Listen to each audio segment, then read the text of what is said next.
Hello and welcome everyone to this complimentary online lunch event brought to you by MatchBoard in partnership with BPESA, which is South Africa's industry association for globally traded services.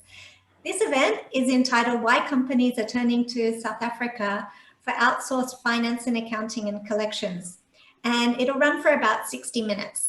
During this time, we hope to spark your interest and engage you in the conversation around alternative approaches to delivering finance and accounting and early stage collections services from South Africa.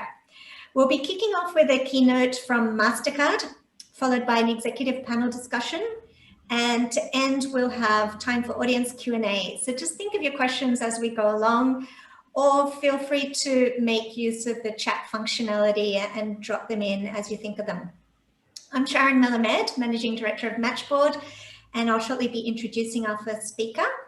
But just before I do that, and while we're waiting for just a couple more, some quick housekeeping. Firstly, we'll be recording this event, but please don't try and record it yourself, that's prohibited. Secondly, if you have internet issues at any point, just use your mobile hotspot to log in or dial in with the phone number and passcode, which is in your calendar invitation. Finally, everyone's welcome to keep their videos on, but I would just ask you to stay on mute until question time to prevent outside noise for all the speakers. And now to our guest speaker. Nicole Radil is Vice President GBSC Transaction Services at MasterCard. And she's joining us from the US this evening, where it's 8 o'clock in the evening.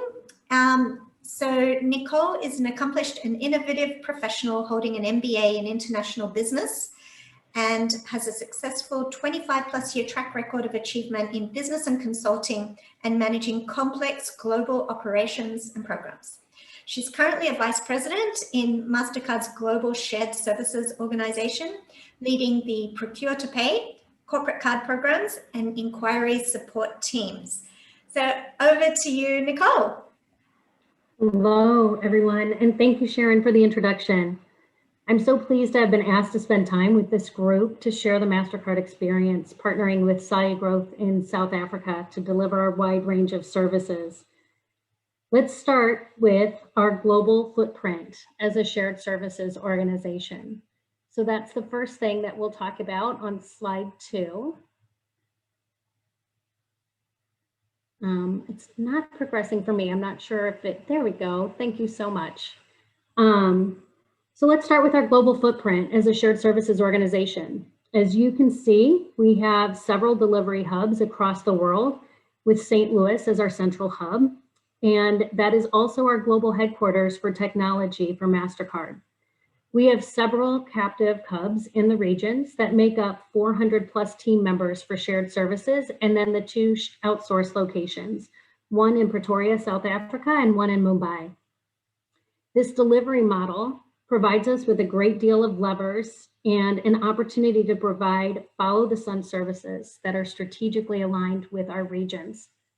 This model has proved to be a strong asset when executing our first global business continuity plan in February and March of this year. We will cover this topic and how Saï Growth specifically addressed our COVID planning needs a little later in the presentation. So if we move on to slide 3, I would love to introduce you to the current shared services landscape for MasterCard. What you see are our core verticals of support. Some aligned to the business units, and then a foundational services core that provides services across the shared service organization.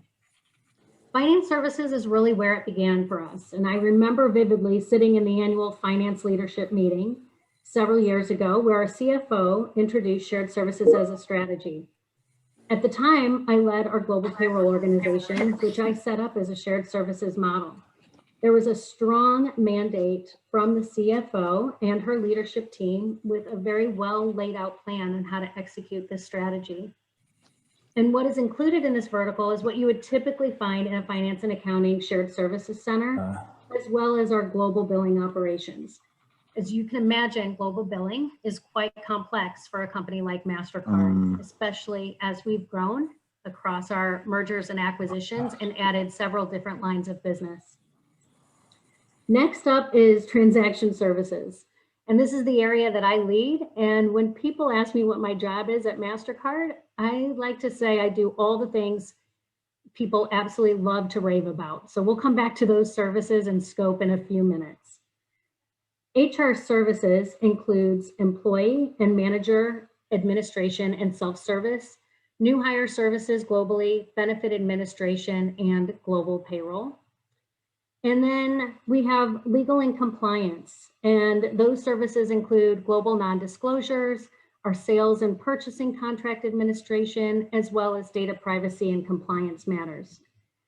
Franchise management includes responding to our internal franchise team members and our customers with anything from card design acceptance to dispute resolution and/or data integrity. These two core areas of services make up our newest vertical, and this is a great lesson in the power of executive sponsorship. Tim Murphy, our general counsel, has a mandate of GBSC first. When new scope and/or expansion is on the horizon and met the target to move 20% of the organization's work into the center in less than 2 years. He has been an absolute phenomenal executive sponsor. And what was fantastic is as I introduced finance services and I said there was a mandate from our CFO, it's really important, as I'm sure all of you know, how far executive sponsorship goes in the success of your organization's objectives. Our foundational services includes financial systems, analytics and automation, continuous process improvement, and expansion of services. We lean on this vertical a great deal, and they service across the organization as well as our business units. So now if we look to the bottom, and that's my enviable scope, which this is what the South Africa team has the pleasure of supporting in a very big way. And as a matter of fact, they are half of my full operations team. So within Procure to Pay, we handle requisitions that do not require sourcing approval. We handle PO maintenance, supplier maintenance, invoice processing, and payments processing. Within card services, we oversee the program management for the T&E and purchasing cards, as well as the expense processing and compliance and fraud monitoring. We also provide help desk services for franchise, finance, and HR. So as I mentioned before, such an enviable scope and the things that people are always saying thank you about on a regular basis. All right, well, let's move on and let's talk about our 17-year journey that has been built with SaluGrowth. As you would imagine, that means a strong relationship across our teams. This comes with trust that we have each other's backs and we work together to solve for issues, whether it be efficiency targets, how to address new scope, how to improve on operations, etc. They're really embedded in our strategy and how to execute on that. So if we go back to the beginning in 2003, it started with a need for finance and accounting support, as well as a few other areas in Middle East Africa. And as MasterCard started expanding as a company, success ensued, which then meant there was expansion of scope across Europe, and then more so into the inception of true shared services at MasterCard, which became increasingly important for us to increase our operational scale and further develop our relationship with SaluGrowth. This became a copy and paste exercise, tailoring the approach where and as needed, but with the guiding principles always of standardization with validated exceptions. And I want to emphasize validated exceptions. Over these years, MasterCard has experienced tremendous growth. In 2003, when I joined, we were in 41 countries with 5,000 employees globally. And today we are in more than 75 countries and we have nearly 20,000 employees. And the other thing that's very critical or important to this ratio is that what has changed and flipped is the US to non-US ratio. Having a partner that can quickly expand at the pace that we are growing has been imperative to our success. So you'll see on this slide, we've highlighted some of the services that have been delivered over the years. Some still are being provided, even by some of the same team members, and some services are newer to the model. At our core, We have a very high expectation of continuous process improvement and automation, and the South Africa team shares in these expectations to deliver on CPI. A few highlights where Sayu Growth has owned the improvement of processes include automation to enable tedious access reviews and overrides in T&E, and SOX reviews for segregation of duties across financial systems, which is extremely cumbersome. Automating card suspension notices to employees for delinquent reconciliations, workflow performing reconciliation of global T&E transactions to Oracle, and user access provisioning for updates and/or terminations. CPI, or continuous process improvement, in fact, is how we have been able to flex on resourcing and either create capacity to accommodate growth and/or shift capacity to other teams. I'm quite certain none of us in these foundational models and foundational services that we provide to our companies are in a situation where we're first in line to get additional resources. So it's up to us to make sure we're creating those efficiencies. Now let's talk about why South Africa. Time zone is a big one for my team. We have on average 3+ hours of overlap in the morning, which depends on the shifts that people are working in the US, and is also centrally located to accommodate a wide range of time zones across the world. The infrastructure has been reliable and has definitely been tested in the last several months with COVID. And again, we'll talk a little bit more about that later. The resource pool has been strong, and we have not experienced retention issues as we've experienced with other BPO providers. This eliminates the lost time on retraining and relationship building. And the South Africa team has pride and a can-do attitude in what they do, the companies they represent, and their country. Okay, so if we move on, I wanted to recap some of the scope and benefits. And the scope on the left highlights the broad spectrum of services, and this knowledge across the spectrum has been incredibly important in the success of delivery. Improvements can often be applied across scope of services to achieve scale, which has been very helpful for us. One learning in one space gets applied across all others. We talked about growth through M&A, and this has been a tremendous lever for us to have resources onboarded quickly to support from integration through to business as usual execution. We now even have an integration resource within Sayu Growth to ensure all activities and scope are being performed as they relate to the integration and be the single point of contact across all of the scope of services to ensure success. I've touched on many of the benefits, but let's talk about a few that deserve a bit more attention. Partner. That's an incredible word difference and makes a big difference in your approach on how you solve for things together. There's 250+ years of combined experience on this team. Although I've been at MasterCard since 2003, I think sometimes Pierre and Janelle's history and recollection of events is superior to mine. And at the very least, it complements one another, and in terms of thinking through potential landmines in a solution or recalling what has worked exceptionally well. They have built-in contingency planning in their ops, and this also allows for more rapid ramp up when additional resources are needed.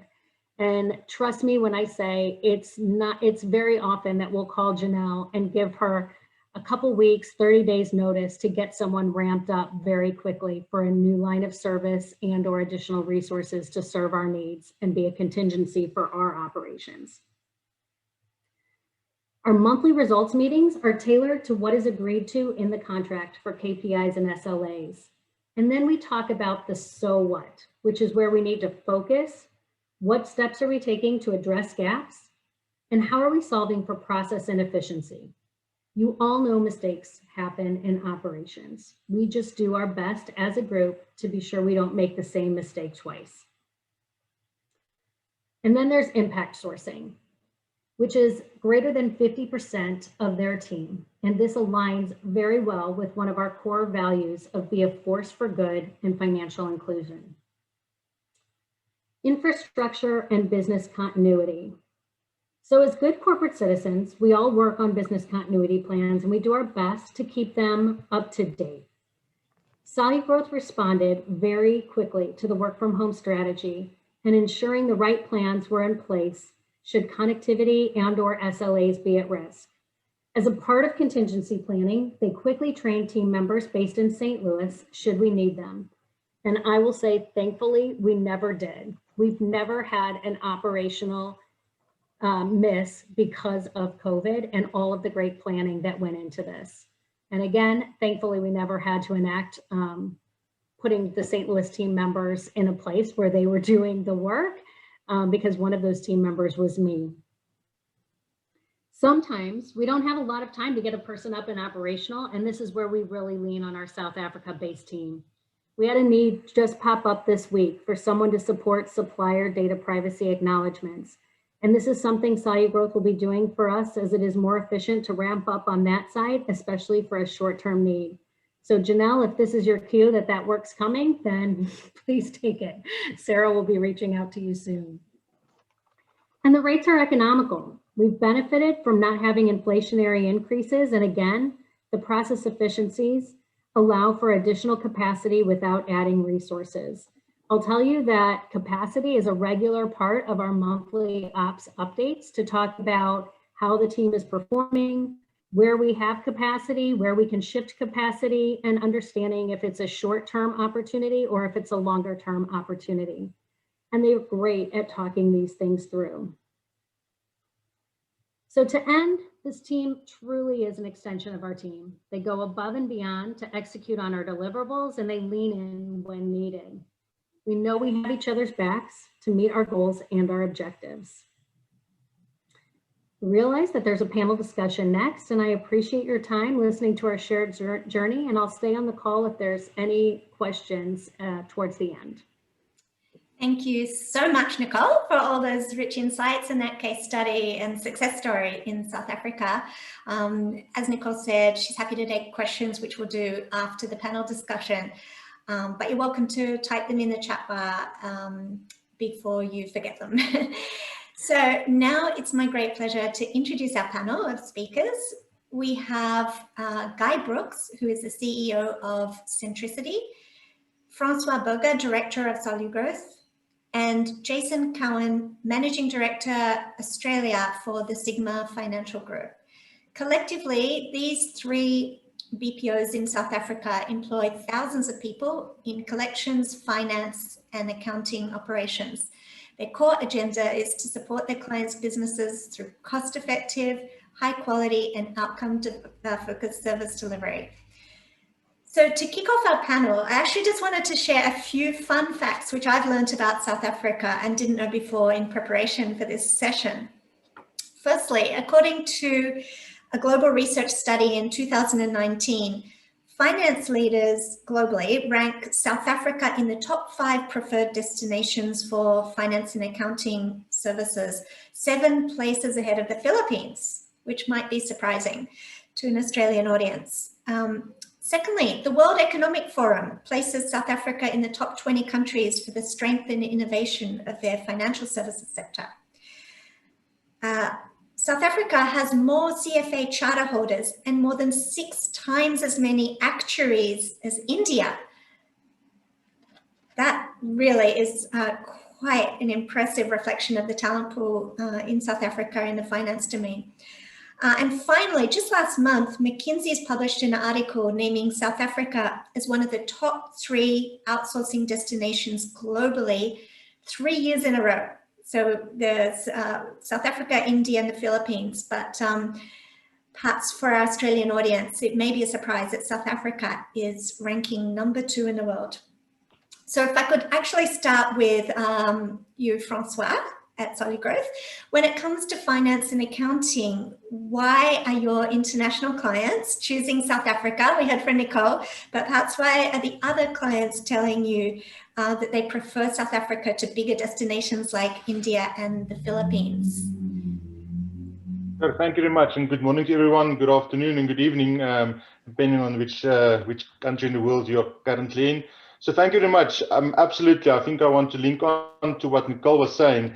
From a South African perspective, one of the major benefits are definitely the quality output, the fact that we've got really advanced outcome-based solutions. We comply with the strict SLAs as set out by our clients.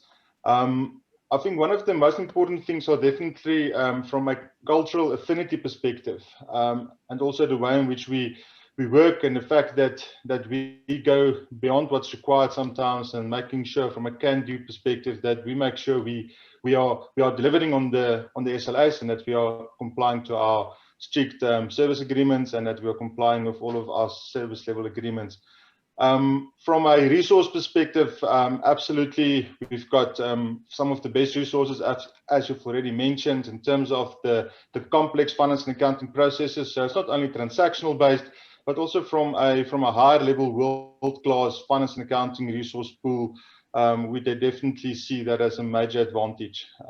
From a technology perspective, it was also mentioned during the previous discussion around how do we actually make use of digital technology like automation, like RPA, to make sure that from a process perspective, we keep on improving, and we're making sure from a continuous improvement perspective, we are really passing those benefits onto our clients.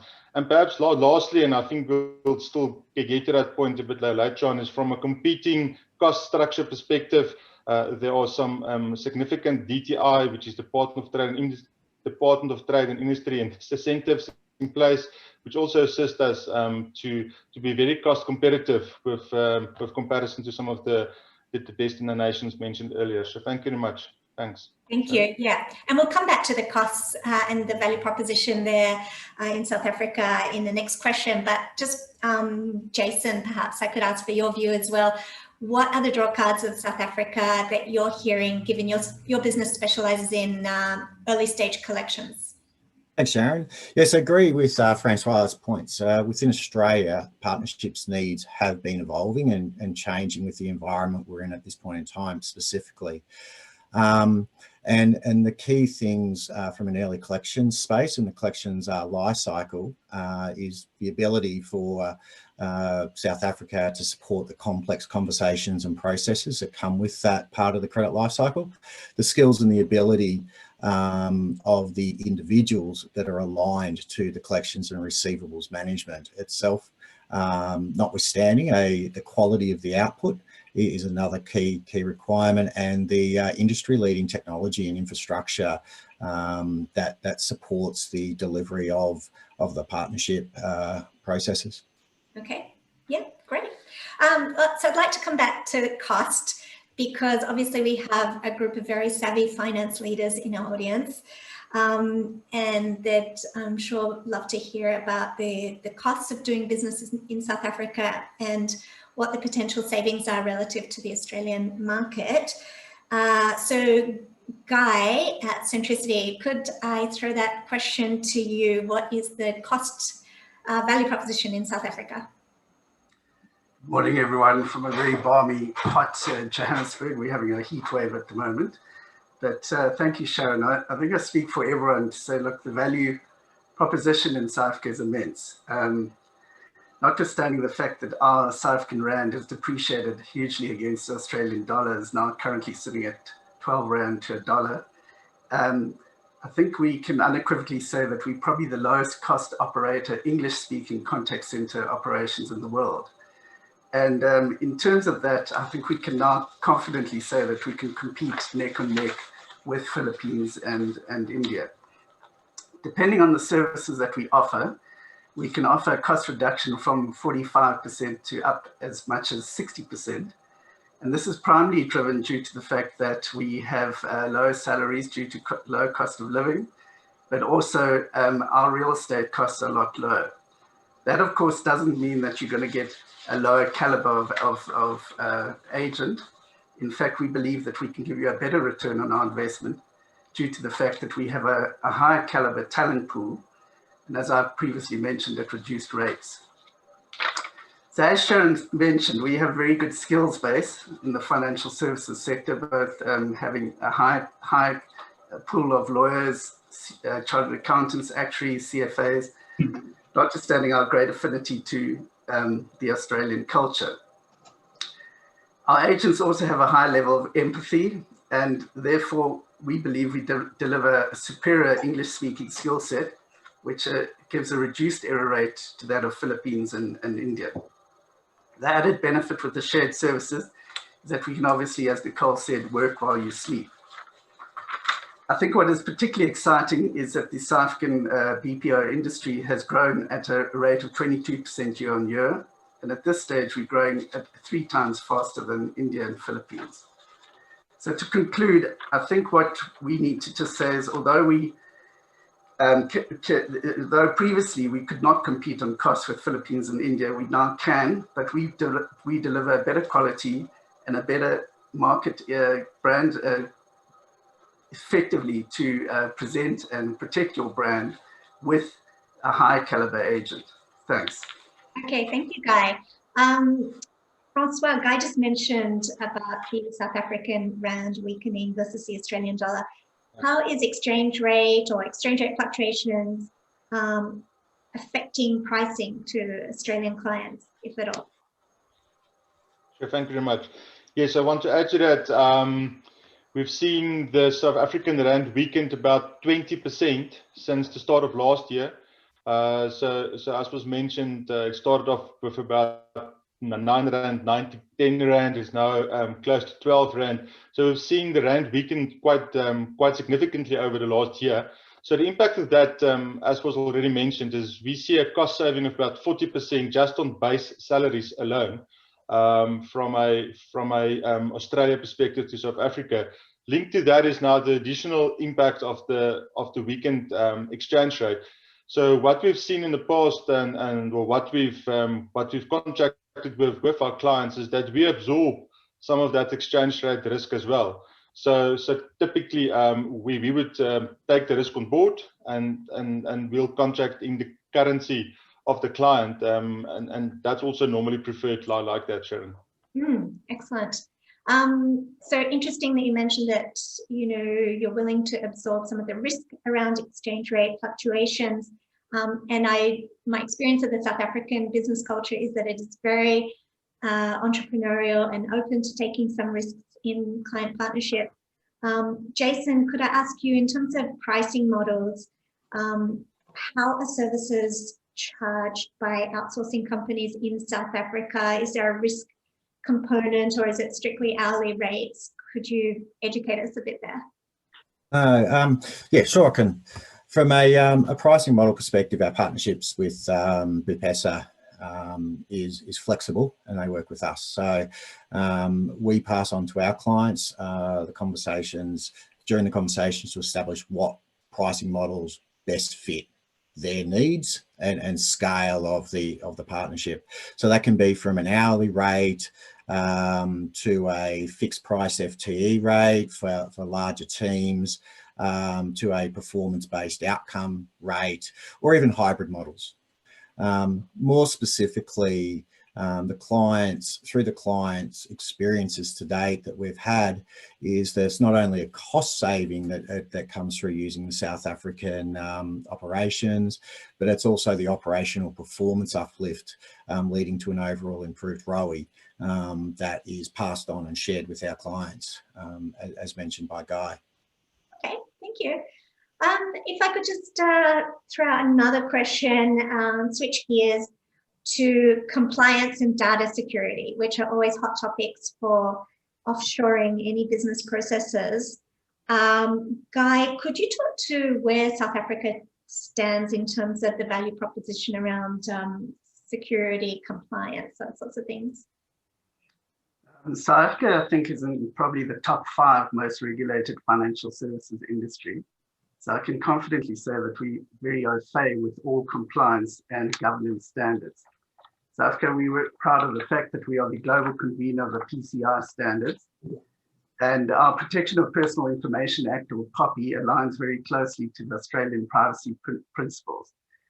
So I think just because of the fact that we are so compliance driven, we are pretty confident that from any minimum standards we can adhere to and even exceed.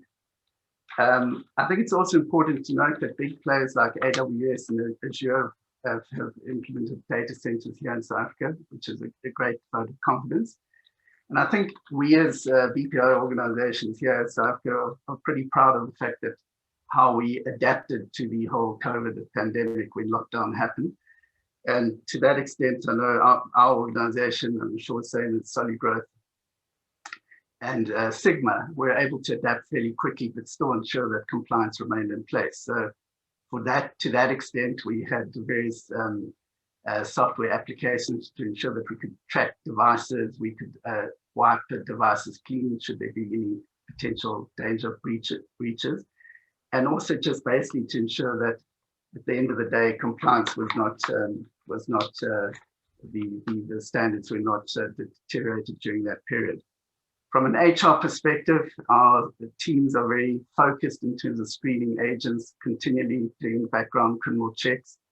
And again, I think we can be very proud of what we've achieved as a South African BPO industry over this lockdown period. And like all of us, have learned a lot and have realized we can do a lot more with less. Thank you. Jason, would you like to add anything to that from the Australian perspective? Yeah, sure. So as mentioned, South Africa is at the forefront of the security standards and compliance standards, which Sigma is a large UK company as well, being the parent company that I represent. And that is a key reason for them having that partnership with BPESA sitting in South Africa. They're always up to date. There's minimal changes to or enhancements to the regulations, requirements from compliance perspective on their part, which means during the onboarding process of any client, there is rarely, if any, development in that onboarding process to increase the compliance and data security requirements of our clients, of which we will always adhere to as minimum standards. Thank you. I'd like to come back to the COVID-19 angle. What webinar these days does not have some discussion of the pandemic? And just ask some of our panelists, starting with you, Francois, to give a bit of an overview of how South African service providers and their employees were impacted by COVID and what the impact was on overseas clients. Sure, thank you very much. Yes, it's unbelievable to think that we went into lockdown already in March, so a good 7 months ago already. So we passed the 200 days already here in South Africa. But from a business continuity perspective, I think it was well said by Nicole as well, is that we move with our clients. Even 2 weeks before the lockdown in South Africa, we realized that we need to move, and we adopted our business continuity specifically with MasterCard. So most of our team members were working from home even before the lockdown to make sure that we comply with our clients' needs. From that perspective, Nicole luckily mentioned it as well, as we have no slip in the SLA during this period. So working from home, working remotely worked out very, very well for us. And I think it also shows the importance to diversify your GBS, to make sure that you've got different delivery locations, making sure that you can diversify your risk, and making sure that you continue your business operations. Again, as was said previously, we make sure from a can-do attitude, we make sure things happen. We make sure that we mobilize our staff, and that we continuously make sure that our staff is available. I must compliment BPESA here as well in terms of the organizational body working with government. We had amazing support from BPESA, making sure that our voices are heard, making sure that some of the services were classified quite early in the lockdown as essential services, and that certain teams could go back to the office if there's a need. But from my overall business continuity perspective, we really believe that we've managed to make that as smooth as possible for our clients. Thanks, Sharon. Thank you. That's a great story, particularly given Australian businesses were really let down or hurt by some of the lockdowns in other destinations. So that's a great job that you were able to deliver for your clients. Guy, would you like to add anything to that on the COVID story? Thanks, Sharon. I think, as Francois said, I mean, due credit to BPESA, they were phenomenal in galvanizing and getting the industry together. But I think we were very fortunate in also complimenting the South African government in that they gave us forewarning, so we could start planning pretty much 2 weeks prior to the lockdown actually happening. I think what we've learned as an organization is, it's very interesting how you can profile certain agents. Some agents can work from home, some can't.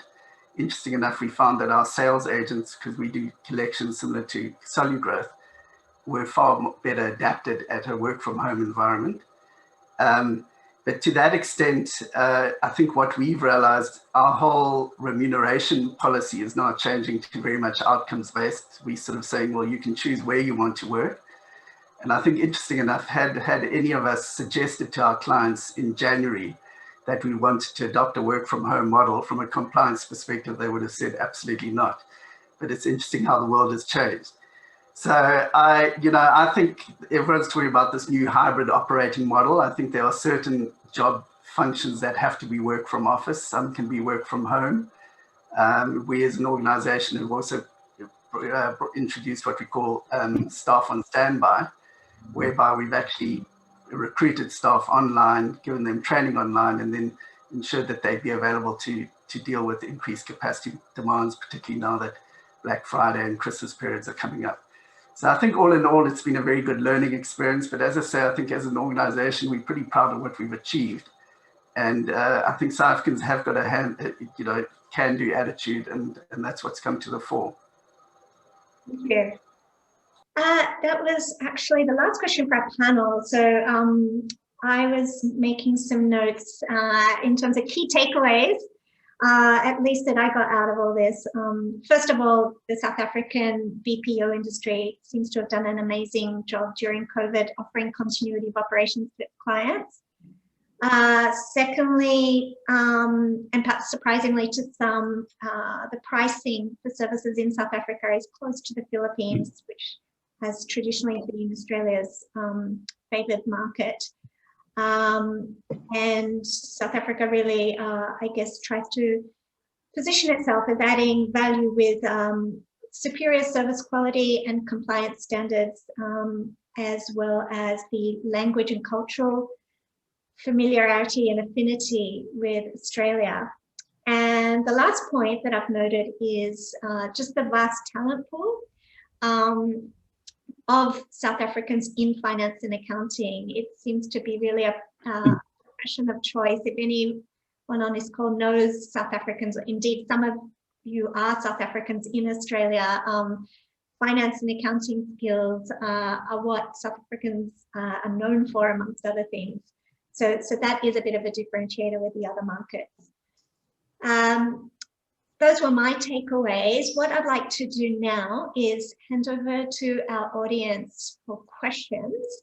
You can either, as I mentioned, pop a question in the chat room, or you can turn on your video and unmute yourself and ask a question directly either to Nicole from MasterCard or to the panel of vendors who are sitting there at 20 to 4 a.m. in South Africa and doing a great job so far.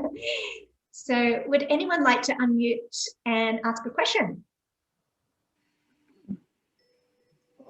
Neil, I can see you unmuted yourself. Do you have a question? Yep, I do, Sharon. I've got two questions actually for the panel. So as Sharon knows, I've been to Australia 30 years from Cape Town. So the industry and the offering is a no-brainer. Just to be upfront, we've got 80 people in the Philippines. And the question I want to give to the panel is, I know we touched on the model that you have. I just want to share just the model we have and just see which of the panel falls into that, offer those services. So we chose not to go with a true outsourcing model of just letting the BPO business choose the people. So we manage every individual, we recruit them, we manage them on a day-to-day, and we pay a fee per seat per month. That covers the infrastructure, it covers the recruiting, and it covers sort of not the day-to-day management, but all of the other facilities. Is that a model that South Africa offer today, was it very much still the model where we just use your people? Great question, Neil. Thank you. So I think you're referring to what some people call the staff leasing, seat leasing, Yeah. co-sourcing models. Would any of the South African vendors like to comment on whether that model is available in South Africa versus more of an end-to-end managed outsource? Neil, yeah, to answer your question, I mean, we have clients where we do offer that. But it really is dependent on what the client's needs are. I think we generally prefer to hire and manage our own staff purely because our systems, we can manage performance a lot better. Yeah. But if should a client require it, we've done it before. Okay. All right. So I can perhaps, yeah, so Yep. if I can perhaps add to that. So from a finance and accounting perspective, typically the resources are managed by ourselves. From a delivery perspective, from a KPI and from an output perspective, finance and accounting typically we're looking at more from an outcomes-based perspective.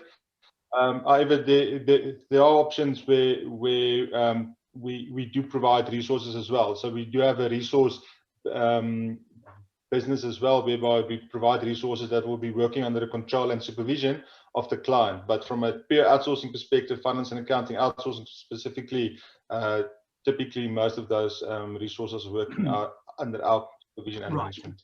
Okay. Thanks. No, thanks for Just to add to that.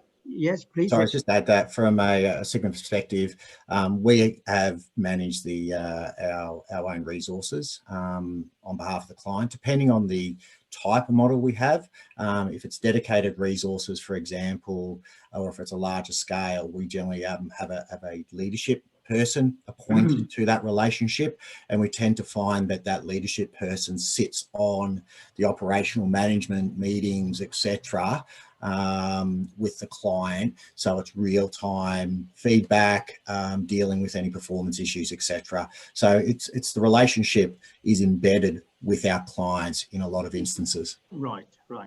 Now, thanks for clarifying. I mean, I can understand both models and have worked with both models, but I just wanted to see whether that was an option.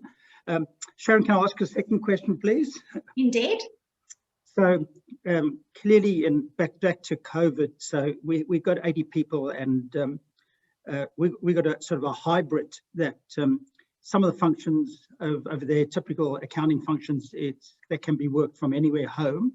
But we've got a core essence of 30 people that are actually, so we're in the car parking business, so they're managing all our car parks, they're managing the gates access. We can't afford to have, from a security point of view, just give them access from home. So we've had to keep it in a central area in Manila, and we've got the direct links, dedicated links. So my question around the COVID, and it's becoming more relevant, and why I'm so interested in this conversation, because BCP is becoming, especially what's happened recently. So my question is, in South Africa with the COVID, what happened when there was a complete lockdown?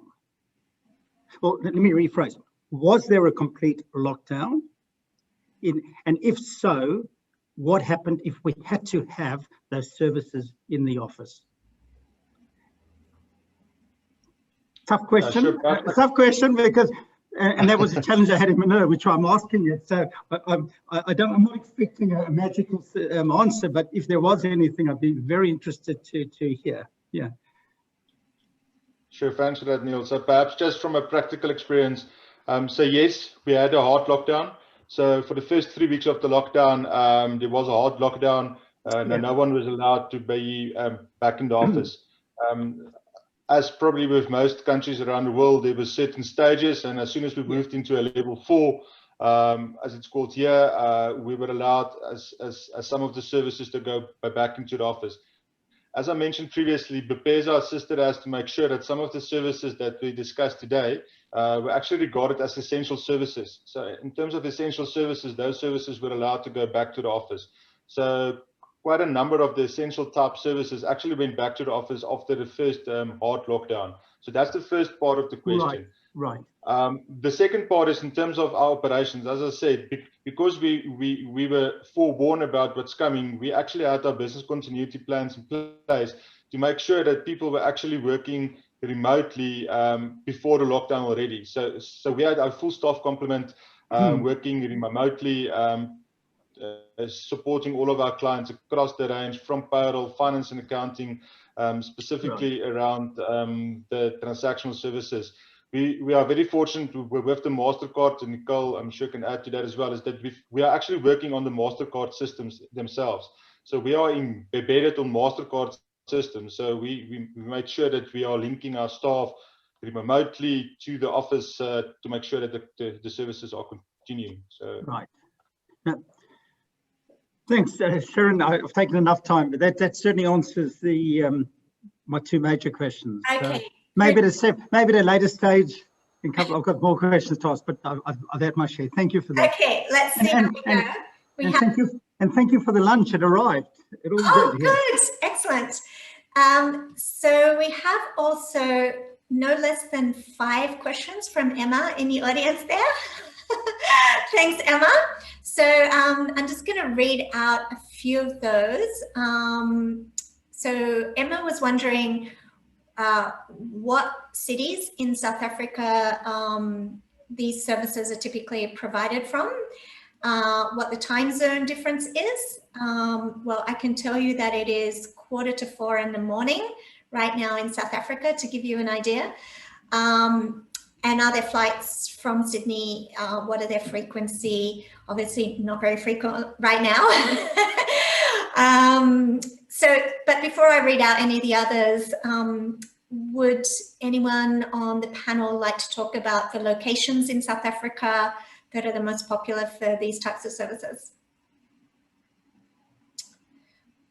And certainly I can suggest that really there's a few major cities that people generally look at, which include Cape Town, Johannesburg, and Durban. Guys in South Africa, did I miss any there? No, Sharon, those are the main locations. Oh, sorry, Francois. But I think Cape Town has obviously, I think, been for a while the sort of front runner. But we in Johannesburg like to think that we stiff competition for them. But I think all regions offer different benefits. Just so everyone understands geographically, Cape Town is right at the bottom of the continent. It has good wine and good scenery. So I think that's where it attracts a lot of overseas clients. Durban is very tropical, very similar to Brisbane, but it has a very strong Indian demographic, and generally those individuals are really good work from home agents. We're finding to that extent we have a big work from home contingent based out of our Durban office. And then Johannesburg is obviously the economic hub of South Africa. And I think the bottom line is whoever's there needs to come out and see it, because once you do get here, you'll see that we are really a great offshore destination. Fantastic, thank you. So I'll come back to some Emma's questions, but I see Grant has submitted a really interesting question to provide a sense of cost savings using payroll outsourcing as an example. So maybe Francois, you could address this. What is the difference in pay between a South African employee and an Australian? For a processing person, a percentage would suffice. So is it 50% or in that range? Sure, thank you very much. Yes, so we've recently did a benchmark study and we used the report that was published by Hayes to look at the salary components in Australia and New Zealand, compare that to the South African market, and we can confidently say between 40 and 45% cost saving from a specific job perspective. So there's really about a 45% cost saving. It normally depends on the type of skill required.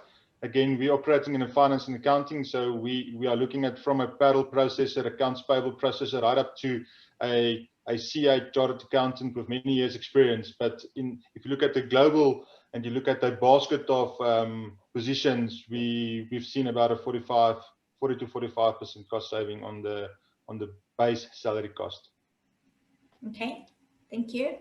There's a question for Nicole. So if you wouldn't mind unmuting, Nicole, are you able to share your experience as a client on what sort of thought leadership and process improvement capability you've seen from the South African service partners? Yeah, so I responded in the chat, but you know, at the end of the day, guys, CPI is incredibly important to us, and my team makes a commitment to deliver at least 3,000 hours in improvement capacity year over year, and we're increasing that each year actually. So we've asked the South Africa team to make sure that it's embedded in their operations. So as a part of our monthly operations discussions, it's front and center in terms of what are we doing about where there are blips from an operations perspective, how do we improve processes? So they own not just the opportunity, but they also share ownership of the execution. So it's incredibly important to us that they are a part of that solution, as they're closest to most of the things that could be improved from an operations perspective. We need their insight. Fantastic. So another question was just around the talent pool, turnover of staff, and I guess related to that, unemployment stats. Perhaps, Guy, you might like to give a view of that for the audience. Well, I think it's no secret we've got a major unemployment crisis in South Africa, which has its benefits, ironically, in that I think the talent pool is that much bigger. So particularly in our type of organization, we do a lot of alternate legal services. So for instance, lawyers, you can recruit at relatively low cost and they're high caliber skill set. I think our universities and education system is still rock solid.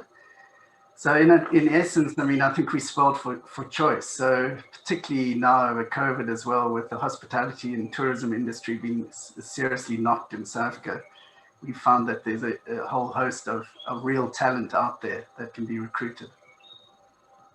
Okay.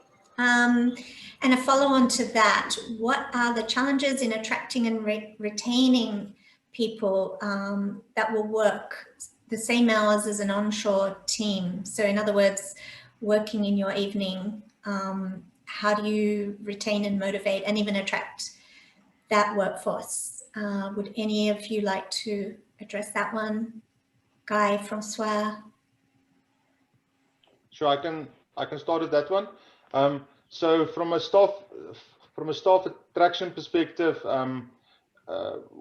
it is well said that we have quite a large talent pool. So we make sure from an attraction perspective that our recruitment processes are very streamlined to make sure that well, once we recruit a person into the specific opportunity, that person is a fit for the culture of our business, for the culture of the client, and by making sure that that person is also, we take people from where we recruit them to being fully operational, and we take them on a journey. So we believe that people that are happy in their environment will actually stay with us, and we make sure that from a cultural perspective, people fit in, and that generally results in quite a low attrition rate.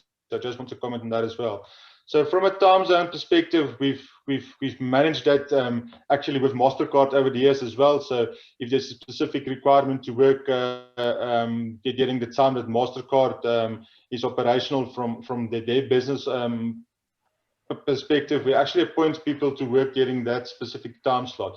So we don't foresee that as a problem in terms of working the time zone of the client. As I said, we've done that before, and in terms of the recruitment and the way in which we appoint people, we don't see that as a problem at all.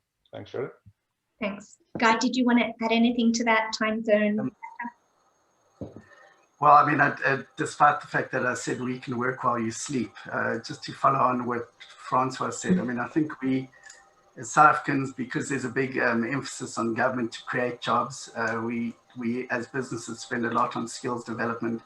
So we as an organization do the usual coaching, mentoring, but I think it's, you know, I'm a firm believer after 22 years having had my own business, literally, you know, you can have all the technology in the world, but if you don't have good people, you may as well give up. So there's a huge focus on growing people and making sure that they want to stay with the organization, and most importantly, identify with our clients' brands. And that's what we find is particularly important, that they become your brand ambassadors and really become really proud extensions of the respective clients that we service.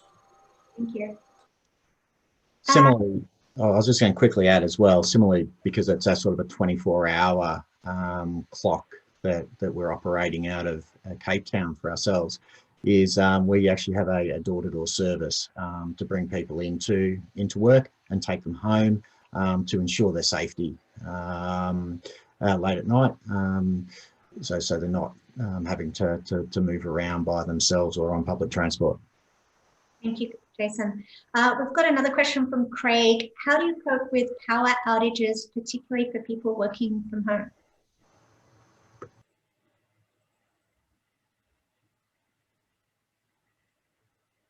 Guy? Unmuting. We've obviously, it is a challenge, but we've managed to deploy tablets for some of our agents. So obviously they work on extended battery life, and then little UPS devices which give it about a 4-hour extension. But having said that, just to add on for the previous question, I think what we found, particularly when it comes to an Australian and American clients, the work from home model does really work, because you're not having to bring people into the office.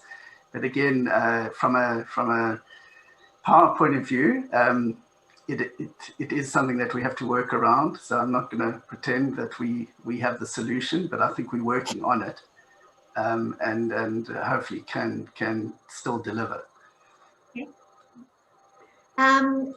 Question around attrition. So Francois, you said it's fairly low. Can you actually quantify that as an approximate percentage? Because obviously in some other destinations, employee turnover, where particularly junior job roles are just job hopping from vendor to vendor.